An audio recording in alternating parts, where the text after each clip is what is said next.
welcome to the Purpose Pursuit podcast with me, Hannah Miller. How are you today?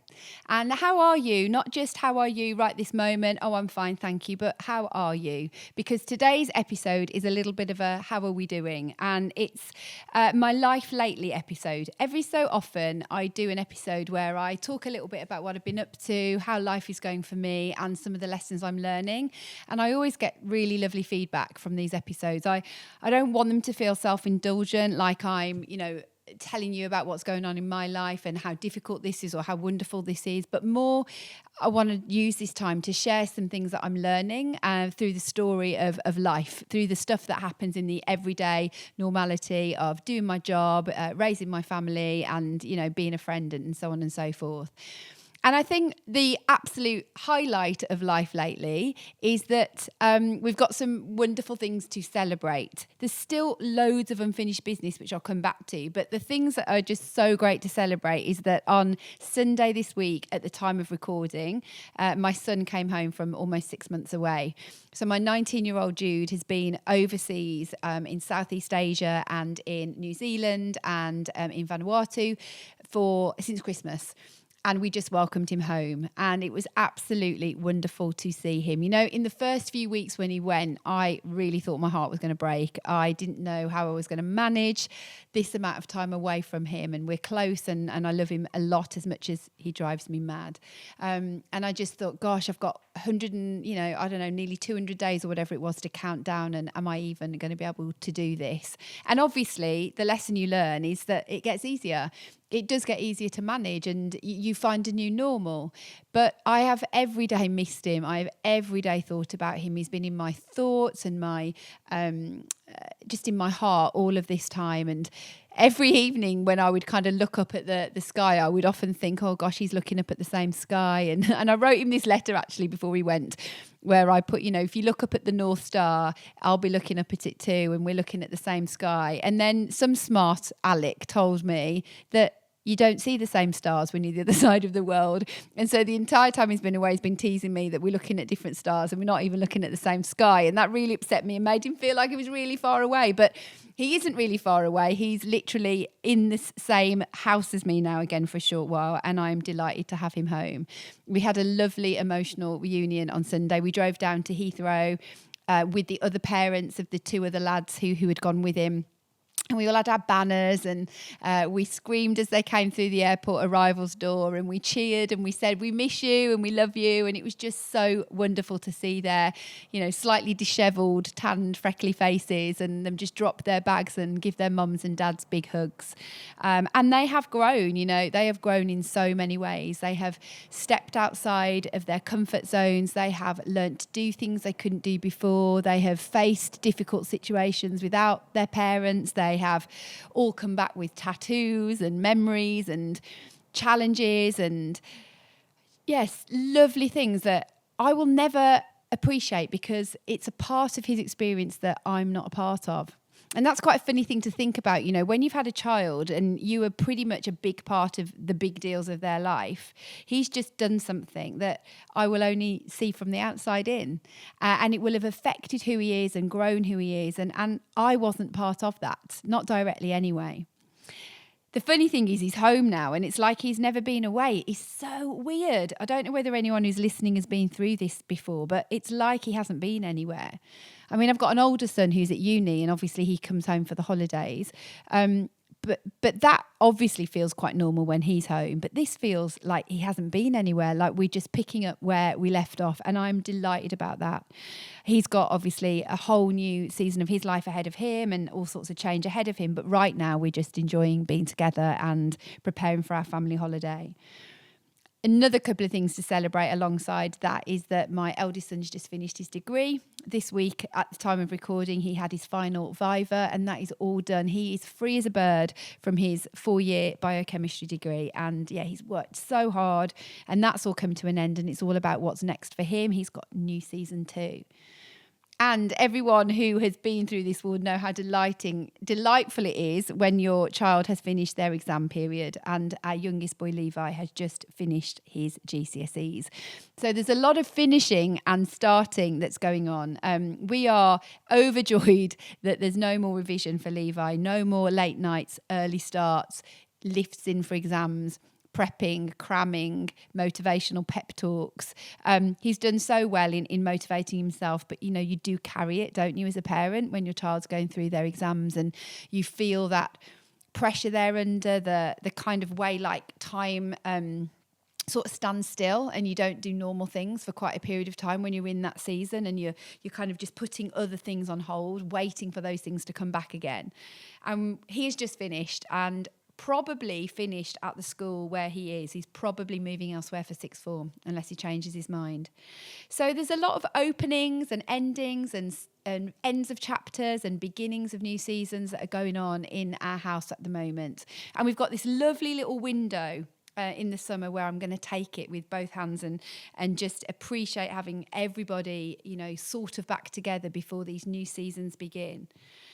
And I think one of the things I've been reflecting on is how important it is to mark the ends of things and the beginning of things, and to do that well, to recognise how things were and to celebrate what you've had or what you've achieved or what's come to the end, and also celebrate the beginning of something new. And also maybe let go or grieve the things that were part of a previous season that aren't going to be part of your life going forward. We're definitely coming to a period where, my eldest son, he's looking at like his long-term future and not just where he's studying. And I know that is kind of the next level of letting go. And I know that my middle boy, Jude, is also getting ready to more permanently be in a different place when he heads off to university or whatever he actually decides to do next year. So I guess I'm reflecting on how so much of life is finishing out a season, but also starting a new one. There's always something else around the corner. We've also had the loss of my mother-in-law in recent times, and the letting go of her, and the process of, if people listen to the podcast, you'll know that she became unwell last year, and there was a period of time where we knew that we were going to be losing her. And so there's been another level of like holding space that's been going on for that time, especially for my husband, of being in this holding space between letting go of somebody completely, but they're still here. And so we're now in the season when she has now passed away, and adjusting to life without her, what that looks like, all the practicalities of that, as well as the emotional stuff and the memories and all the things to be grateful for. So I guess beginnings and endings is a big part of what's on my mind at the moment. And really, when you're dealing with some of those big things, it can be interesting to check in with how you're actually doing right here, right now. How is this stuff, the big stuff, affecting the daily? And I think one of the things I've noticed over the last while, and I hope this in no way sounds self-indulgent, is that I haven't always had the same level of like mojo or motivation that I normally have. I think some of the things that have been like going on behind the scenes have meant that the churn of like every day, showing up, getting up, being present for people, doing my job, which I have a privilege of actually loving what I do most of the time. I think I've found sometimes like finding that daily motivation quite hard. And I think probably some of that just comes from a real deep need to have some rest. I've just recorded an episode of the podcast about rest and the need for like not just snippets of rest, but a bit more of an elongated period of rest. And when you're clinging on for that and it's coming, I think I'm probably in that phase at the moment. And I've noticed that because some of the things that I would normally feel more emotion around, I haven't always been able to find, like energy or excitement or drive to do the stuff that asks more of me or is normally more fun.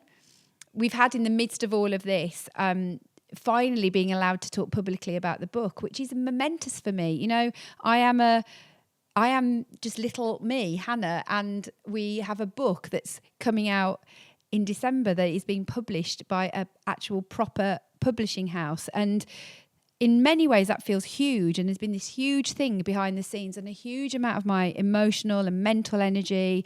It's not easy to actually pull a book together. It's harder than you might think. And yet when it came to like book announcement week, there was part of me that people kept saying, "No, you must be so excited. You must be feeling really, brilliant about this," where I didn't feel a great deal. And that feels really quite a self-indulgent thing to say, but I didn't. I don't know whether it's because it felt a bit surreal. I don't know whether it's because it's still a bit removed. We haven't got any tangible copies of a book yet, or whether it's to do with the pace of how life has been, or some of the sorrow that we've experienced in the recent time, and letting go of stuff. But I didn't feel myself with quite the same energy, motivation, momentum that I'd normally bring to things. And I think sometimes we have to just allow ourselves to recognise that and just this is how it is. I am excited. Inside, I am excited. I can't wait to actually see an actual version of the book in my hands. I'm sure that will blow me away. But I also think sometimes there's this anticlimax that comes after a really big event. People talk about it after. I remember when we did Ofsted at my old school, and we got Ofsted Outstanding, which had been this major deal for us to try and get to that place. And we all felt like nothing afterwards, like it was this whole massive anticlimax after, the slog and the hard work, and then finally being told that you're an outstanding school. We all just kind of thought, oh. And I think people talk about this sometimes, that we expect this euphoria after something that's a big achievement. And sometimes we don't feel that, and maybe that's okay. Maybe we're tired, maybe we're exhausted, and it's not easy to feel everything that we would do. On a more positive note, one of the things that I've been loving doing over this last little while is getting to talk to some amazing people. I've had some fantastic podcast guests. I have spoken recently to Chris Guillebeau, to Olga Thompson, to PJ Ellis, to Laura Wheatley, some brilliant people with excellent stories and big hearts, and they've been so generous with their time. And I've really loved it. I've realised how much I love hearing people's stories and hearing people share what makes them who they are, which just takes me back to the whole part of the book, which is about the importance of your story. And as you're listening to this, you might think, oh, I don't have a story like PJ. I wasn't on Big Brother, or I don't have a story like Olga. I don't, I didn't come from a family from overseas and experience those things. But actually, every single one of us has an unbelievably unique and beautiful story that other people can learn from and love and appreciate. And it's also what is a massive part of what makes you unique. I think when you're thinking about your career or your life or your endeavours, stopping and thinking about your story and the themes that weave through it is such an important gift to think about. So in the book, I talk about like the importance of sharing your story and crafting your story in a way for you to really get the lessons from it and to learn from it. And I've been thinking a bit about my own story and trying not to underestimate that, trying not to see mine as just a normal story, and that there isn't such thing as a normal story. Everybody's story is beautiful, unique, precious, special. And I think that's been important for me to realise that there is real gold in my story. There's real gold in yours as well. I guess alongside that, another brilliant thing has been lots of one-to-ones. So I've found just of late, I've been doing loads more client one-to-ones. I've had quite a few people reach out for sort of purpose pursuit style coaching, whether those are executives or leaders or people who are returning to the workplace, people who've been through a massive life transition, all sorts of people who've been getting in touch with one-to-ones. And I've been loving reconnecting with that actually. And I think another highlight of this season has been watching people have aha moments, watching people realise why they are feeling the way they are. And I think the kind of reason I'm mentioning that in this Life Lately episode is that getting to the root of what's going on is just so important to do. One of the things that coaching gives you is the chance to ask and answer some really good questions and to stop and have the time to do that. And often we're just so busy that we don't do that. So we never get to the root of what's going on. We deal with the surface level of the problem. We deal with the emerging situation. But actually, it's the whole iceberg underneath that of what really is going on. And had this woman in a coaching call the other day where we'd been talking about her role at work and how much she loves the job, but there was some underlying sort of frustration and challenge. And a certain question that I asked just actually brought her to the edge of tears. And it really hit the nerve for her of what was going on. It was something that hit the nerve of the root and not just the situation or the problem that she thought was the issue. And if you get the opportunity to have coaching or to sit with a friend or even sit with yourself for enough time to think, what is the root of what is going on here? I promise you it will bring breakthrough in your life. It will remind you of your strengths and it will help you see what's got to happen next. Because if we're constantly just dealing with the emerging scenario, we don't really understand why we're feeling or reacting or frustrated or whatever it is, it will just perpetuate and nothing will change. So I've had quite a few moments recently where the right question or literally just somebody having the space and time to think has enabled them to go, oh, I realise that actually this is nothing to do with X and it's much more to do with Y, and therefore I need to do such and such about it. So I hope for each of you who are listening, you know, what is going on for you? What is going on underneath that? What is the root of what you're frustrated about or what feels like a challenge for you? And I guess, you know, I'm trying to keep this episode a little bit lighter because I think some of the more personal reflections I've been making lately have been quite deep and they've been the big stuff of life. But I can't pretend that there aren't some really big things going on. In my since we last recorded, my mum has moved into full-time residential care. And that's happened at a rapid speed. I knew that she was on the decline. My mum has Parkinson's and has had Parkinson's for 10 years, which is a cruel, debilitating disease that is nothing like what you think it is. You know, most people think Parkinson's is tremors, and that's what Parkinson's is. Parkinson's is a degenerative disease that affects so much more of who you are.